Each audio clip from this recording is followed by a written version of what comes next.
Welcome to Not Milk Never Milk. Subscribe if you're lactose intolerant. You start by confirming essentials.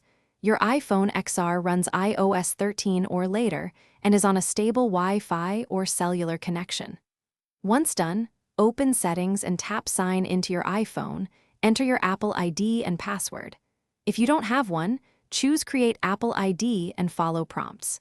Make sure two-factor authentication is set up for security, and plug the phone into power if you plan to upload lots of photos or backup. Once signed in, go to Settings, tap your name, then iCloud to see available services: Photos, Contacts, Calendars, Notes, and iCloud Backup. You should toggle on the items you want synced. Photos will upload originals to iCloud Photos, so be mindful of storage. Next, tap iCloud Backup and choose Backup Now to create a fresh snapshot.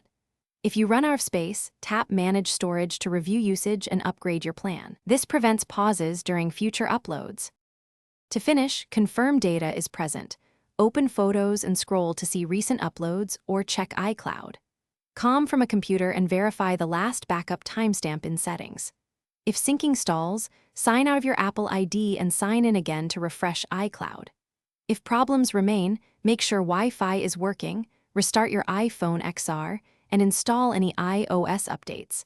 As a last resort, reset network settings. This sequence resolves most issues and gets your iCloud working reliably.